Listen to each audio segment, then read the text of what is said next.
About a year ago, I revisited Mercenaries 2 for the first time ever to see if it was as good as I remembered. In that video, I wondered if there were other games that provided a similar experience, and was kinda surprised to see so many people suggesting Just Cause 2. I have actually played that one before, but I didn't remember it being at all like Mercenaries 2.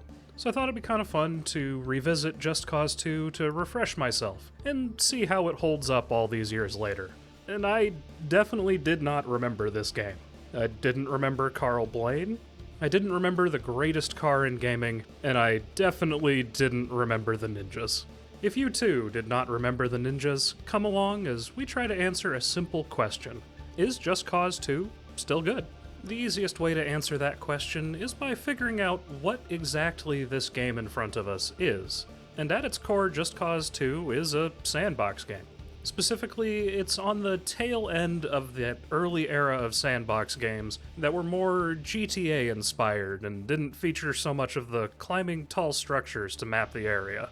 And in that class of sandbox games, I think this has one of the best setups. Rather than a rigid critical path, the game has a system where you earn points by causing chaos. Completing missions, finding collectibles, and destroying things that are marked with a star all earn you chaos points, and once you hit certain thresholds, the next story mission unlocks. It may seem obvious in hindsight, but a sandbox game tying story progression to the sandbox mechanics is actually a stroke of genius, especially for the time. In service of giving the player a place to earn those chaos points, the game's map is massive, especially for a game from 2010, and it's dotted with dozens of missions, races, and points of interest. Those points of interest come in two flavors. Civilian areas can be anything from a tiny rest stop to the largest city on the map. They have a few things to destroy, like gas stations or propaganda vans, but for the most part, they're where you're going to find most of your armor and weapon upgrades. The other points of interest are things like military bases, research installations, and utilities. They're worth a lot in terms of chaos points, both because they're packed with things to destroy, and you get a lot of chaos points for full completion of the area. Some of them even offer side objectives, like military officers to assassinate, or communications arrays to destroy. There are several different biomes spread across the map, from tropical jungles and snowy mountains to a full-on desert area. Even the underwater areas are detailed despite you never really having a reason to go down there.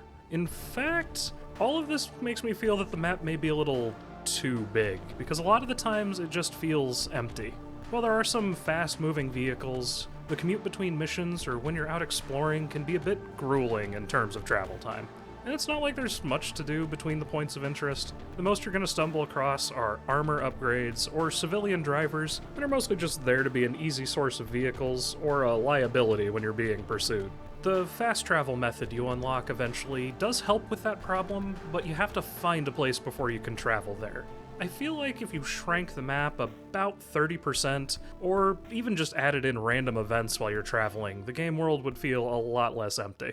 Speaking of vehicles, Just Cause 2 also features a variety of land, air, and sea vehicles, though each type of vehicle feels similar to the others in its class. Land vehicles have the most variety out of the three types. Civilian vehicles range from bikes all the way up to trucks. They're usually slow and unwieldy, with the exception that the motorcycles are usually pretty useful. Military vehicles come in the fast and durable, or the slow and near indestructible varieties. You'll find them on military bases, or showing up endlessly when you're in combat. The handful of air vehicles in the game tend to be fast but extremely fragile. Airplanes are by far the fastest vehicle in the game, with that being offset by the fact that they get taken out by a stiff breeze, and the steering can be pretty clumsy, especially if you need to turn. Helicopters, on the other hand, are slow but agile and have some of the heaviest ordnance in the game. A lot of the combat in the back half revolves around helicopter duels, so you'll get a lot of experience piloting them.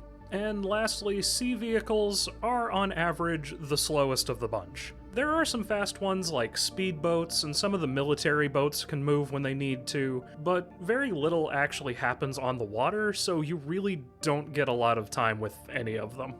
The game features a modest collection of guns, covering the usual suspects for this kind of game. You know, you've got your basic pistol, your revolver, an SMG, a couple different assault rifles, and a couple different shotguns. and some of the heavier ordnance like rocket launchers and grenade launchers. You can carry one two-handed gun and two one-handed guns at a time, so ammo really isn't too much of an issue unless you're ignoring one or both of your other weapons for one in particular, which I definitely don't have any experience with because the SMG was just my favorite weapon through the entire playthrough. I don't know if this was just something that was in the Steam version, because it's been a very long time since I played the original on Xbox 360, but the auto-aim in the game is probably the most forgiving I've ever seen. If you so much as aim in the zip code your target is in, you'll get a hit, which really makes fast-firing weapons the best in my experience because they hit very consistently, and most enemies get interrupted when they get shot. In addition to the guns, you also have access to grenades and your C4, which serve as your heavy firepower. They're both incredibly useful in different situations. Grenades are good against large groups of enemies. They'll try to dodge out of the way, but a lot of the time they just don't get clear fast enough. C4 is how you're going to bring down most of the big structures or large vehicles, and it is easily the thing that I enjoy using the most in the game. That being said, it is not the best weapon in the game. That honor goes to the grappling hook. You can use it to pull enemies off buildings for an easy fall kill, you can pull them closer to you to stop them from firing, and you can even force cars that are chasing you to crash into things. It's also a great traversal method. It allows you a quick escape up the nearest building when you need to take a breath and let your health recover, and you can also use it to pull yourself along when combined with your parachute. It's actually faster than most of the vehicles once you get the hang of it, especially if you pick up one of the DLC parachutes that's now bundled into the game. And once you beat your first mission or two, you gain access to a black market dealer who calls himself the Sloth Demon. He'll provide you with a way to refill your ammo or buy vehicles between missions, and after a while he serves as your fast travel method. His shop is also where you can spend your weapon and vehicle upgrade parts that you find in the world or receive as a reward for completing a mission. You can upgrade each of them about 5 times, with each level increasing its stats and its ammo capacity if it's a weapon or an explosive. Of course, no game like this would be complete without enemies for you to fight, and I have to admit the enemies in this game really confuse me. There's only one enemy faction that you ever fight, which is the Panauan military, who for some reason behave like the police in a GTA game. If you start a fight, enter a restricted area, get spotted in a military vehicle, or even just blow up a gas pump miles from the nearest enemies, they'll immediately beeline your current location and just keep coming until either you die or you manage to lose them. Standing and fighting, which at least I would have expected to be a good option in a game like this, is actually a losing proposition because there are always more enemies than you have ammo for. After you've caused enough damage, they start sending in things like helicopters or heavier vehicles. That does make it easier to escape, but it comes with the caveat that after you've finished the hijack QuickTime event, there are always 3 other helicopters on the way. The constant spawns also make completing points of interest kind of a slog.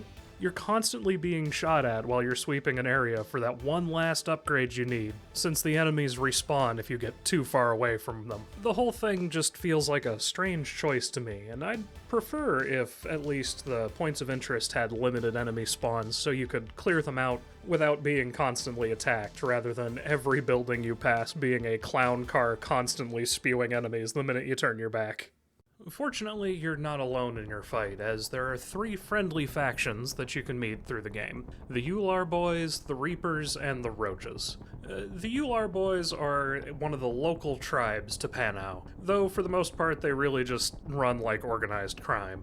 The Reapers are a communist uprising that claims to be working for the people, but for the most part just looks to enrich themselves. And the Roaches are an actual honest-to-goodness gang patterned heavily after the Mafia, or at least, the Mafia movie depiction of the Mafia. If you couldn't tell, this is one of those stories where there really aren't any good guys, it's just several different flavors of the same kind of awful. Each of the factions offers you a variety of side missions, either an area assault where you're just going to a place and taking it over, an assassination mission, or a delivery mission where you have to drive an NPC or a vehicle or something along those lines to a certain location. I don't think there's much of a difference in the kinds that each offers you. For a while I thought the Reapers focused more on the delivery missions, but that might just have been my own poor luck in choosing them.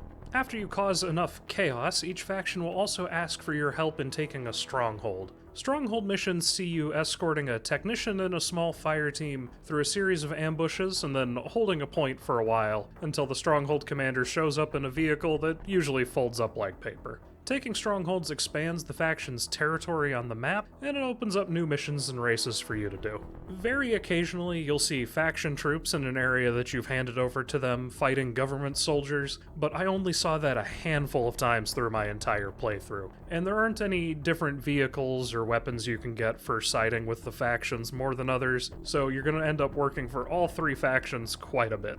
Now that we've gotten a handle on what kind of game it is, that leaves the story. In his recent video on the story of Doom: The Dark Ages, Yahtzee made the observation that people only ever say a game's story doesn't matter when that story is bad. Well, in the spirit of that observation, I'm not gonna mince words. Just Cause 2's story is terrible, and that's okay. From what I can find, all of the writing for the game was done in just about 4 months, so I think it's safe to say that having a strong plot was not a high priority for the developers. Given all that, I really don't hold not having a good story against the game, but I do feel that it was a missed opportunity, so it's still worth talking about. Naturally, the best place to start with that is talking about the characters, and since there's not much of a story here, there aren't too many to go over. The first, Rico Rodriguez, poster man for the entire series, is very much cut from the same cloth as your classic 80s action heroes. He's got plenty of one-liners, snarky comebacks, and is just a little bit of a psychopath. Basically, if you picture him as a bald eagle with angry eyebrows, you kinda get the gist. Next is Kane, Rico's no-nonsense handler. She is barely in this game at all. I counted, and there are maybe 30 lines of dialogue total for this character. You have Jade Tan, who I'm pretty sure is just here to give Rico someone to flirt with the 2 or 3 times they talk to each other. You could honestly cut her more or less entirely and miss basically nothing. Of course, there's Carl Blaine, who sums himself up perfectly. But I am called Blaine, drunk and disorderly. He's here to move the plot along exactly 3 times before he blows himself up. And then, of course, Tom Sheldon, the sloth demon himself. He's Rico's mentor and a walking Deep South stereotype. We're talking Hawaiian shirt, socks, and sandals. He just wants to grill.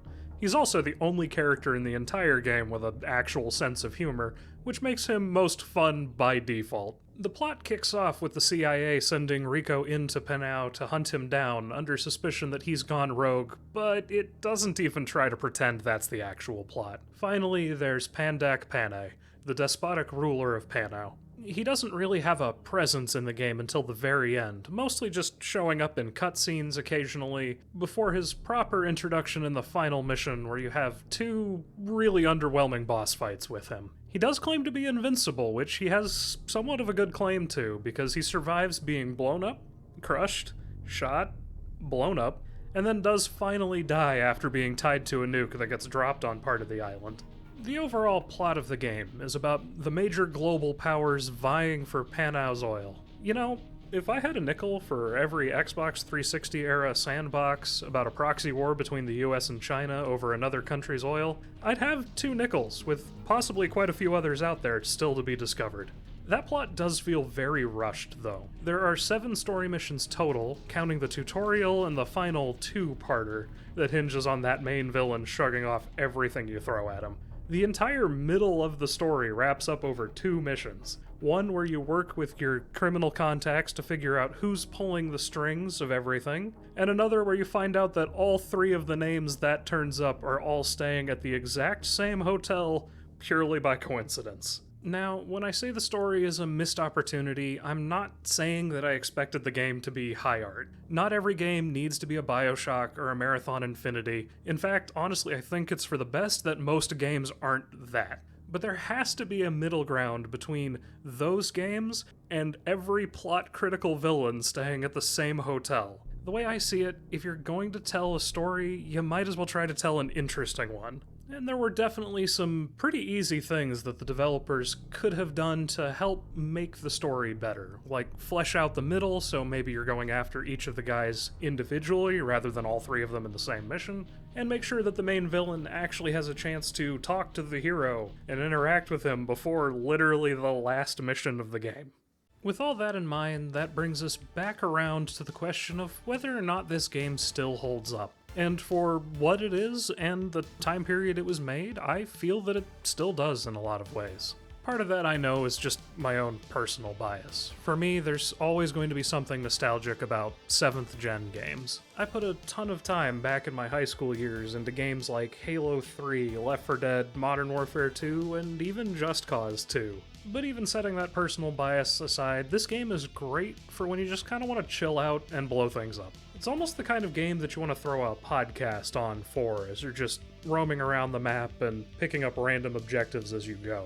In fact, that's something the game almost encourages, because once you finish the story, you get dropped into mercenary mode, where you're urged to go for 100% completion. And while the arsenal isn't particularly varied, being able to combine things like the grappling hook and the C4 can make for some moments of sheer brilliance while you're playing. If that's the kind of thing you're in the mood for, there's a lot of fun to be had with this game. And it's even on Steam and runs pretty well. Throughout my entire time with the game, I only experienced one crash, and it wasn't consistent. Though there were some weird bugs with the audio volume, especially in the cutscenes. For me personally, though, I think I'm more likely to revisit Mercenaries 2 again, or play some Helldivers 2. Maybe EDF 6 once they get the bugs ironed out. While those aren't mechanically as tight and there's less to do on average than this game, I just really prefer Mercenaries' vehicle variety and the flexibility of the airstrikes and that in Helldivers 2. I have heard that Just Cause 3 does take a lot of what this game did well and improves on it even more. I haven't played that one before, so I think I'm going to need to fix that at some point. There are also a couple other sandbox games I want to check out somewhere down the line, things like Prototype and Shadow of Mordor. But that's just what I think, and I'd love to hear your thoughts as well. Did you love Just Cause 2? Are there other games out there still that I've managed to miss or forget about like this one? Let me know down below. And be sure to tune in next month. Replaying this game reminded me of a different Xbox 360 game that I once loved, and I think it's about time I take another look at it. Anyway, thank you for watching. I hope you enjoyed this one as much as I did making it, and I'll catch you in the next one.